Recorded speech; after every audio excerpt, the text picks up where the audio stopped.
Bonsoir et bienvenue. Le message est clair. Chacun peut et doit contribuer à bouter dehors la Covid-19. Des gestes élémentaires d'hygiène à observer. Limiter également au maximum les contacts physiques. Se résoudre à l'auto-isolement. Bientôt, un cordon sanitaire autour de 8 communes du Bénin. Les élèves écoliers et étudiants devront attendre encore 48 heures pour des congés anticipés de Pâques. Toute chose que les étudiants ne voient pas d'un bon œil. Mouvement de protestation pour vider les amphis et renvoyer enseignants et étudiants à leurs parents. Un mouvement qui du reste a mal tourné, quelques arrestations et un mort. Pourquoi ne pas entrer en négociation, surtout que les attroupements sont interdits pour éviter toute propagation de la Covid-19? Qu'est censé faire l'autorité face aux revendications estudiantines, la fermeté ou la souplesse? Les parutions du jour qui appellent à une discipline et à une responsabilité très accrue dans cette crise sanitaire qui n'épargne aucun pays. Au menu de cette discussion, donc, de cette émission, le coronavirus, cet ouragan sanitaire très dévastateur au bilan qui s'accroît au fur et à mesure, des milliers de morts déjà dénombrés dans le monde. Le gouvernement béninois qui n'entend pas céder à la panique et durcit les mesures suivant l'évolution. L'actualité aussi en filigrane, c'est ce rendez-vous du 17 mai prochain. Il y a que des partis politiques n'ont pas attendu les derniers instants pour se conformer aux exigences de la Sénat. Des insuffisances relevées déjà corrigées. Place maintenant à la divulgation des listes. En tête, UP et BR. Quelle stratégie politique en pleine crise sanitaire du coronavirus? Nous ferons la question à Mathieu Avlessi, expert en communication politique, dans la troisième partie de cette émission. Mais avant le duel, l'équipe des débatteurs du jour, Serge Nolkosu, bonsoir, bienvenue sur ce plateau. Bonsoir à tous. Et face à lui, Eloge Ganaro, bonsoir et bienvenue à vous également. Bonsoir Herman et bonsoir à tous. 90 minutes au Bénin, c'est sur Canal 3 Bénin et Canal 3 Télévision.com. Et voici en avant-première la revue des titres de quelques parutions.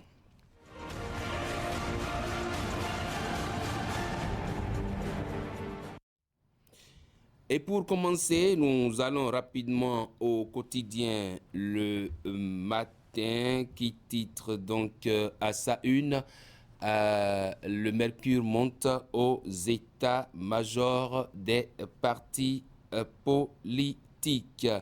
Et on poursuit donc avec un autre quotidien, avec la permission de la diffusion Info Plus également. Communal et municipal de 2020, FCBE, l'espoir de l'opposition. Le potentiel, propagation de la Covid-19, là on change de sujet. Un cordon sanitaire autour de 8 villes. La riposte monte d'un cran avec de nouvelles mesures. Affrontement entre étudiants et forces de l'ordre. Hier à l'UAC, un mort et plusieurs arrestations. La Nation, nouvelles mesures contre la propagation du coronavirus. Une décision responsable du gouvernement, dixit Alain Orunla.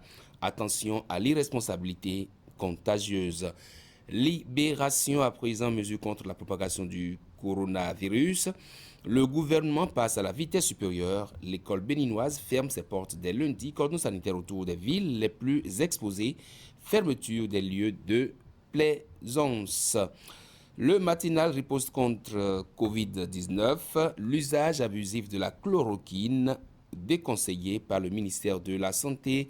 Un centre d'écoute opérationnel, Alain Ronla, proclame la fin imminente de la pandémie. Le clairon de s'interroger où sont passés les tradis praticiens.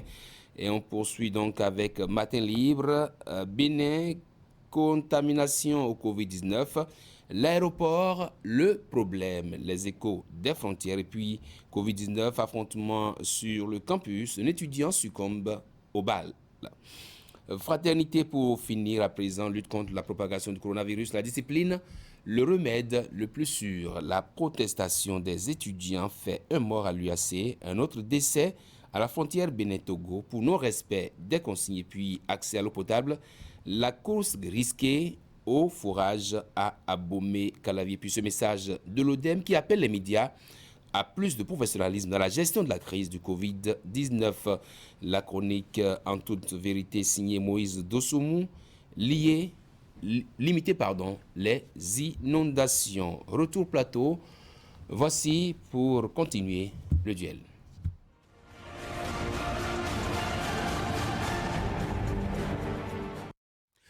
Rebonsoir chers collègues, bienvenue sur ce plateau. Donc, des partis politiques qui n'ont pas attendu le 17 mai prochain pour se conformer aux exigences de la Sénat. Mais avant, Je propose rapidement qu'on aille du côté des mouvements étudiantins, ces étudiants qui, semble-t-il, réclament l'arrêt des cours. Est-ce qu'ils sont en droit de le revendiquer comme ils l'ont fait, Eloge? C'est une préoccupation légitime.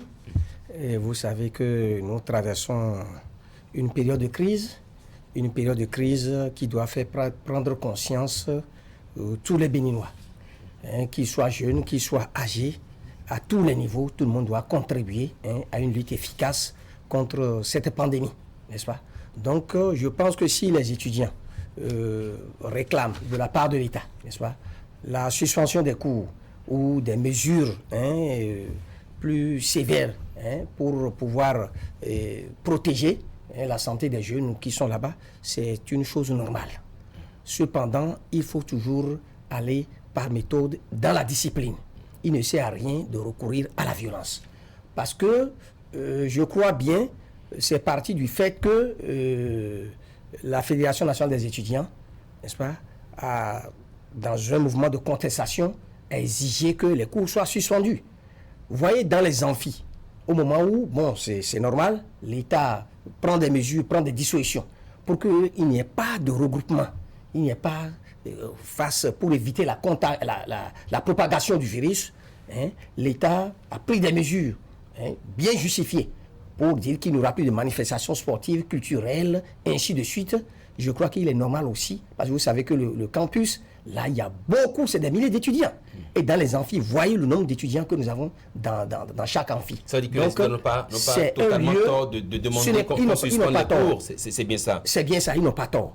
Maintenant, je crois que dans un État, la sécurité des personnes également relève de la responsabilité de l'État. Vous avez vu ailleurs, dans d'autres pays, au Sénégal, en Côte d'Ivoire, au Congo, c'est l'État qui a pris la décision de la fermeture des écoles. Donc, il ne revient pas aux étudiants de pourchasser leurs camarades ou de les forcer à quitter les amphis. Parce que tout cela doit être encadré. Tout à fait. Même si c'est nécessaire, c'est normal qu'ils fassent des mouvements, des revendications, exigent de la part de l'État d'être à l'écoute, d'avoir un peu plus d'attention de ce côté-là, où c'est des milliers d'étudiants. Mais je crois que ce n'est pas bien qu'ils aillent dans les amphis, parce qu'au moment où ils forçaient certains étudiants à sortir, d'autres peuvent ne pas vouloir quitter les lieux. Et là, il peut y avoir affrontement et la violence. Alors là, ça pose un problème de sécurité. Alors, Serge, oui, sur la question, oui, Eloge l'a dit tantôt, c'est possible. On peut reconnaître aux étudiants leur droit de manifester, mais la méthode... Oui, je crois que rien ne justifie le geste des étudiants, à mon avis, parce que nous sommes dans un état de droit. Ce n'est pas la cour du roi Péto où chacun se lève pour faire ce qu'il veut. Non, je dis que c'est l'État qui encadre tout ce qui se fait à l'université.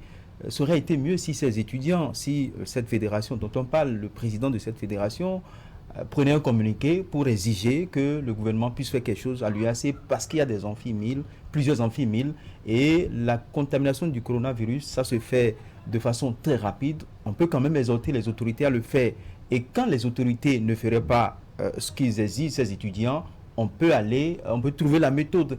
Mais je dis, on ne peut pas réclamer au bout des pieds. Non, ce n'est pas bien. En fait, mais vous dénoncez le fait qu'on se produise dans les amphithéâtres pour forcer les gens à arrêter les cours. Mais on peut quand même demander, on peut adresser une note peut-être au recteur ou bien un communiqué qui vont rendre public et demander qu'on suspende les cours. Mais on ne peut pas du jour au lendemain se lever pour dire non, on doit arrêter les cours. Non, c'est le pouvoir. Il y a un pouvoir en place. Il y a des règles qu'il faut suivre. Et c'est le gouvernement qui est en train de gérer la crise. Il faut quand même qu'il trouve les moyens nécessaires pour pouvoir en arriver là, mais on ne doit pas forcer la main. Et de l'autre côté aussi, je dis une chose, rien ne justifie qu'on tire sur un être humain, un étudiant. Je n'encourage pas, ce n'est pas bon qu'on tire sur un étudiant alors que ses parents sont au village, ils sont en train d'attendre que leur fils devienne quelque chose. Et de l'autre côté, moi je crois que le problème est posé, les manifestations sur nos campus universitaires, les mouvements de protestation, doit-on demander au bout des pierres, au bout des jets de pierre, ou doit-on aller avec le dialogue? Et moi, je préconise le dialogue, parce qu'avec le dialogue, on peut se comprendre. Là, maintenant, est-ce que le gouvernement va céder à leur requête? Je ne pense pas. Même si le gouvernement ou le recteur a cédé à leur requête, ça ne sera pas au moment où eux autres, ils le voulaient. Et donc, nous sommes sur le campus, ils sont des jeunes, et il faut quand même demander, il faut faire preuve que vous venez d'une bonne famille. Il faut faire preuve que vous avez des professeurs qui vous donnent le nécessaire au campus, à l'université, parce que c'est l'université, c'est le haut lieu de savoir. Et quand vous montrez, que vous êtes des lanceurs de jets de pierre, il faut se montrer digne, il faut se montrer digne du milieu. Et moi, je dis, c'est un véritable problème qui se pose, parce qu'il y a également de l'autre côté, est-ce qu'il existe encore les franchises universitaires? Il y a que, quand moi je vais à l'université, je retrouve toujours, depuis des mois, que les véhicules de la police sont encore à l'université. Sur la question des franchises universitaires, si vous voulez, on va en parler tout à l'heure. Est-ce que le comportement, ces comportements encouragent les autorités à sortir ces véhicules de la police? On va en parler, franchises universitaires. Vous savez, sur la question, il y a beaucoup de thèses qui s'affrontent sur la question des franchises universitaires. Est-ce qu'il faut... La question, c'est de savoir, il faut qu'on adopte le dialogue. Moi, je préfère le dialogue que s'agit de pierre. On peut déplorer la mort de cet étudiant-là, qui sans doute s'est retrouvé au mauvais endroit, au mauvais moment, donc qui a reçu cette balle. Banaliser cela ou balayer cela du revers de la main. La vie d'un être humain, c'est quand même violent, c'est important. C'est important. Donc, s'il y a eu un décès, nous devons être sensibles à ces situations-là et dire qu'il faut que les policiers aient la gâchette moins habile, moins rapide. Il faut qu'ils fassent preuve de professionnalisme. C'est vrai, certainement, c'est pas beaucoup de policiers qui ont tiré. Il n'y a pas eu beaucoup de morts, mais néanmoins, c'est préoccupant. Il faut qu'ils fassent preuve de professionnalisme pour faire en sorte que même la manière d'assurer la sécurité, ça se fasse de manière pacifique, n'est-ce pas? Utiliser des jets d'eau, par exemple, utiliser des balles à caoutchouc qui ne vont pas du moins se blesser les gens, mais ne pas aller à des balles réelles. Là, ça pose un sérieux problème. Oui, je dis que là, il faut que la police républicaine, qui fait déjà un travail appréciable, un travail que nous apprécions, parce que n'oubliez pas qu'il y a eu, il y a quelques mois, des violences post-électorales. Vous voyez comment la police a su mais quand on fait encadrer. quand on fait le point des rapports entre la police et le monde étudiant, ces rapports n'ont jamais été cordiaux. Depuis votre temps d'ailleurs, depuis cette révolution, depuis la révolution populaire, depuis le temps de la révolution, tout à fait. Chez nous, les années 80, ça a été toujours des affrontements violents, oui. Et même meurtriers. Nous n'allons pas souhaiter cela. L'idéal est qu'il n'y ait pas de militaires, que les campus soient démilitarisés. C'est l'idéal, ça. Nous le souhaitons. Il faut qu'on en arrive là. La franchise universitaire, c'est très important. Il faut que nous travaillions, sinon les étudiants travaillent de manière dans la quiétude sur les campus et puissent avoir, c'est leur droit de réclamer.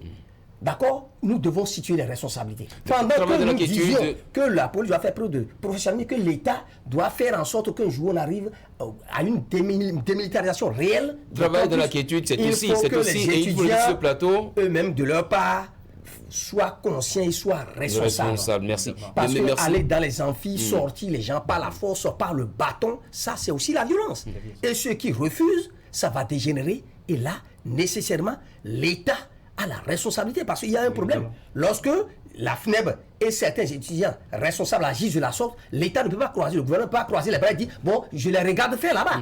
Il doit assumer la sécurité de ceux qui sont menacés. Est-ce que selon vous, on peut en venir un jour à démilitariser vraiment nos campus, dès lors que ce sont les mêmes étudiants qui demandent à être protégés de la barbarie ou des mauvais comportements des autres étudiants qui peuvent envahir des salles de cours, des amphithéâtres. Et vous savez, Dieu seul sait, quand on va dans un amphithéâtre qui a des mouvements brusques de déplacement, ça peut créer beaucoup d'autres dégâts. Moi, je dis, la chose est possible. C'est possible quand les autorités vont arriver à sortir du lot des étudiants, ces étudiants qui sont venus au campus pour faire leur carrière. Tout à fait. Carrière en tant qu'étudiants. Ils vont de faculté en faculté. Faculté en faculté, pour les d'école en école. D'école en école, pour les mouvements de grève, eux autres, ils sont là. Si les autorités arrivaient à extirper ces mauvais grains du campus, on peut quand même en arriver là, parce que c'est un lieu de savoir. Si un lieu de savoir n'a pas besoin des armes, on est venu apprendre. C'est les idées. Donc je crois que c'est les idées toutes qui doivent normalement primer. Et les autorités en charge de l'éducation doivent, à mon avis, trouver les moyens nécessaires quand même, pour pouvoir instaurer un campus sans les forces de l'ordre. Et on peut y arriver si véritablement on faisait le tri déjà au niveau des étudiants. On sait que telle personne, lui, il est un rebelle et tout. Et donc, il faut essayer d'en arriver là. Et je crois qu'on va y arriver quand on va sortir ces vieux pères qui sont là depuis 10 ans, qui veulent faire 30 ans en étant étudiants. Si on arrivait à leur sortir, ils veulent être présidents de fédération, ils sont là pour pousser les jeunes à la révolte. Si on arrivait à sortir ces gens-là, je serais bon. Et je demande également à chaque parent de jouer son rôle. Tu vas à l'université pour aller apprendre. Si tu vas à l'université pas pour devenir rebelle, non. Tu ne vas pas aller là-bas pour casser les infrastructures universitaires, mais tu vas là-bas pour étudier. Et quand tu veux étudier, il faut dialoguer pour revendiquer ses droits. Et c'est ce qu'on... Alors, je vous fais la question, et c'était d'ailleurs le thème. Face à ces protestations, est-ce que l'État, l'autorité doit afficher la souplesse ou la fermeté? Eloge Gandaro. Je dis en même temps, il faut le bâton et la carotte. Le bâton et la carotte, en ce sens que un État responsable, comme je l'ai dit tout à l'heure, ne peut pas fermer les yeux face à la violence universitaire. D'accord? Si il y a vraiment violence, j'ai dit tout à l'heure que c'est le droit. On ne peut pas dire que sur les campus, les étudiants n'ont pas le droit de revendiquer. Ils doivent se taire même quand ils ont des problèmes. Non. Il faut qu'ils revendiquent. S'il y a des problèmes, n'est-ce pas, liés aux bourses des étudiants, liés à leurs allocations universitaires, liés à leurs conditions de travail, c'est de leur droit de revendiquer. Mais il faut qu'ils le fassent de manière pacifique. Et surtout qu'il recourt au dialogue, comme l'a dit tout à l'heure mon vis-à-vis. C'est très important. Si ça se fait de cette manière-là, je crois que l'État a l'obligation d'être à l'écoute des étudiants. Et l'État a l'obligation également de régler les problèmes, de répondre à leurs préoccupations. Cette approche que vous évoquez, introduite ou mise ensemble avec cette crise sanitaire que nous vivons, la Covid-19 qui bat son plein, est-ce que vous pensez que l'État qui est, vous l'avez dit déjà, qui est seul garant de l'ordre public et qui sait jusqu'où ne pas aller trop loin, qui sait jusqu'où prendre des mesures les plus corsées, l'État dit, vous irez en congé anticipé le lundi prochain. Les étudiants pensent qu'il vaut mieux arrêter les cours. Est-ce que vous pensez que l'État va céder à leur doléance ou l'État va rester ferme sur sa position? C'est l'avis des étudiants. C'est leur position. Mais vous savez, j'ai dit comme ailleurs, on ne se lève pas du jour au lendemain pour prendre des décisions. Parce que forcément, en ces temps-ci, ça aura des conséquences. Lorsqu'on se lève brutalement, on ferme les écoles, on ferme les universités, il faut se dire qu'il y aura forcément des conséquences. Est-ce que vous savez qu'ailleurs, la fermeture des écoles a permis aux jeunes étudiants, n'est-ce pas, de prendre d'assaut massivement les plages et autres lieux? Et là, c'est déplacer carrément la crise. La crise. Et là, les autorités ne savaient pas que, en fermant les écoles, les jeunes allaient être à l'aise pour encore prendre d'assaut les lieux d'aisance et tout ça là. Donc, un État responsable doit réfléchir à tout ça. Que ça doit créer des problèmes forcément. Les élèves qui sont à la maison, les étudiants qui sont à la maison, c'est pas pour le plaisir. Donc, normalement, l'État doit réfléchir à tout ça. Et ici, ce n'est pas que l'État a croisé les bras, le gouvernement a croisé les bras. Voyez les mesures qui ont été prises déjà, que beaucoup de gens jugent contraignantes. Les multimesures que les gens jugent contraignantes, mais c'est pour notre bien. Donc, je pense qu'à ce niveau, si au Bénin ici, tous les marchés ne sont pas encore fermés, les écoles ne sont pas encore fermées, certainement le gouvernement est en train d'y réfléchir pour voir de quelle manière il faut le prendre pour que ça n'ait pas des impacts, des conséquences trop graves qui créent encore de graves préjudices, des problèmes aux parents et aux élèves. Parce que ne pas étudier, bon, en Afrique ici, nous n'avons pas assez de moyens pour dire que même à la maison, nous pouvons tout faire. Donc, je crois que l'État y réfléchit, le gouvernement y réfléchit. C'est vrai, ces préoccupations là sont légitimes et c'est le droit des étudiants. Ils peuvent répéter ces mouvements-là de manière pacifique jusqu'à ce que le gouvernement réagisse. Mais aller par la force, c'est ce qui est mauvais. C'est ce qui est mauvais. Vous voyez, déjà, vous l'avez dit tout à l'heure, que le gouvernement a déjà pris les dispositions nécessaires, oui, des mesures pour que dès le lundi prochain, tout à fait. Anticiper les congés anticipés. Donc ça veut dire que ce qui concerne avec l'instauration de ce cordon sanitaire autour de Huiville. Donc voilà. De mon confrère qui dit que l'État prend les moyens. Je dis, l'enfant ne peut jamais imposer à son père ce que son père doit faire. Le père sait ce qui est bon pour l'enfant. Le père sait qu'à un moment donné, il faut ça à l'enfant. L'enfant n'a pas le droit d'imposer quoi que ce soit à son père. Je veux dire quoi par là? Les étudiants n'ont rien à imposer à l'État. L'État, c'est l'État. L'État a les moyens de sa politique. L'État sait comment il doit instaurer en place les différentes mesures qu'ils sont en train d'exiger. Est-ce qu'il faut, il faut fermer les universités pour qu'ils se retrouvent à la plage pour faire dans la nuit de plaisance. Mais il faut quand même, c'est une planification à mon avis, et je ne suis pas dans le système, mais je pense que c'est ce qui doit être fait. En matière de crise, il faut planifier. Et donc ces étudiants, ils auraient quand même demandé au recteur de prendre les mesures de prévention, c'est-à-dire l'eau et le savon à instaurer devant chaque amphi. On peut prendre par là, ils pouvaient quand même prendre par là, demander ces mesures-là. Par la force, qui malheureusement conduit au décès de notre concitoyen. Oui, c'est vrai, on déplore le décès. Peut-être que ses parents... Nulle part au monde, je dis que les préoccupations sont légitimes.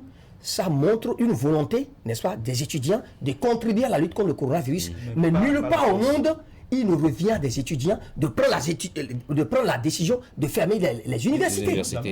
On attire l'attention du gouvernement sur la situation, mais on ne se lève pas à l'université en tant qu'étudiant pour dire que nous fermons toutes les universités. Dans les établissements aussi, les élèves peuvent se lever et dire on arrête les cours, les écoliers vont arrêter les cours pour dire on chasse les enseignants, on arrête les cours. Donc carrément, gabégie, cacophonie dans le pays.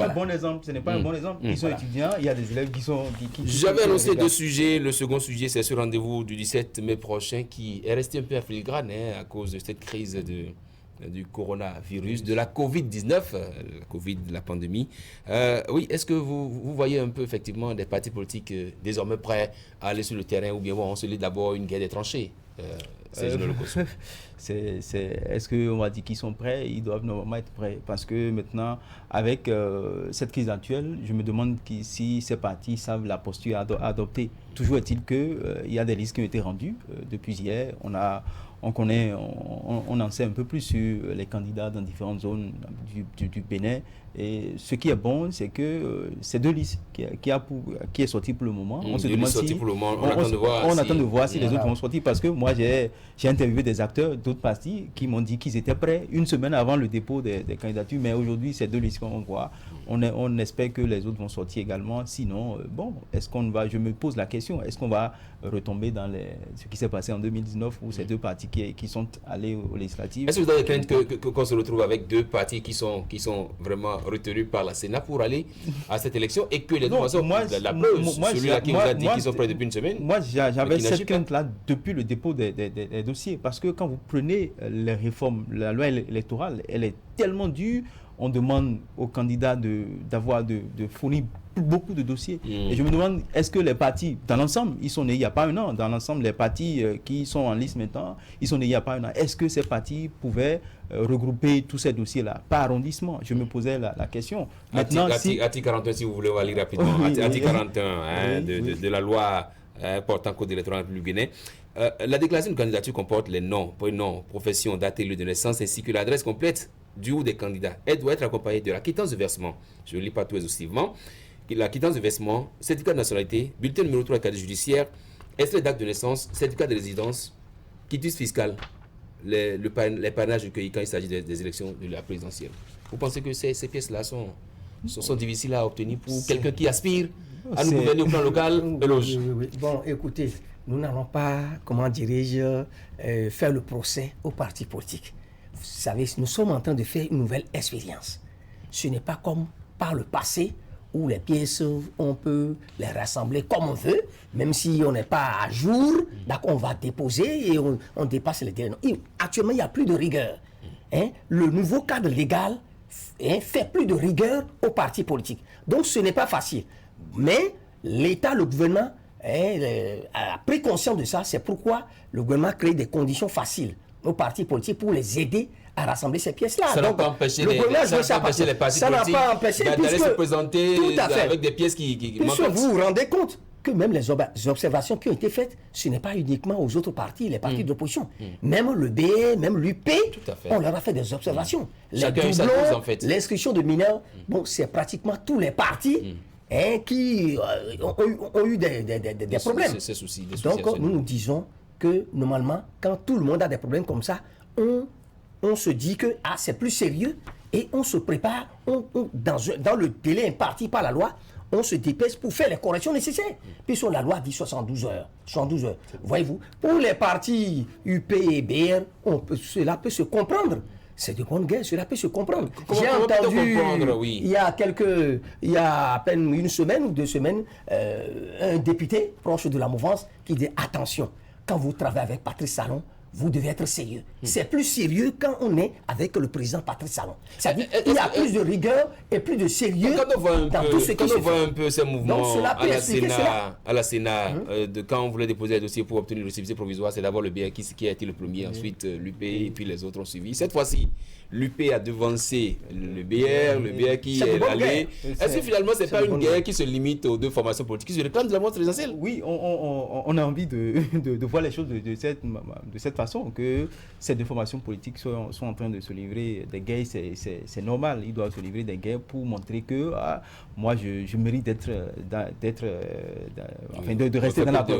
rester dans la proximité immédiate du chef de l'État, parce que c'est toujours bien de montrer au chef qu'on fait bien, nous sommes propres, nous on est irréprochables, nous on est là pour vous accompagner, pour faire le travail comme cela se doit. Mais c'est le jeu des élections, on ne peut rien, nous sommes en politique. Mais moi, mon souhait, c'est que d'autres formations politiques également puissent participer à ces élections, et j'ose croire que la Sénat jouera sa partition. Les partis également à qui la Sénat a fait des reproches puissent également corriger ces reproches-là pour que leur liste sorte également. Qu'il s'agisse d'élections présidentielles, législatives, on a vu des partis politiques qui attendent pratiquement les dernières minutes pour se bousculer au port de la Sénat. Il s'est fait qu'aujourd'hui déjà les BR et PUP sont déjà aptes. Tout à fait. Qu'est-ce qui peut expliquer cela? Ce que nous voyons maintenant, on peut être que c'est une avance des partis UP et BR sur les autres partis. J'ai dit peut-être, c'est une avance. Parce que lorsqu'on n'est pas prêt, on ne va pas déposer.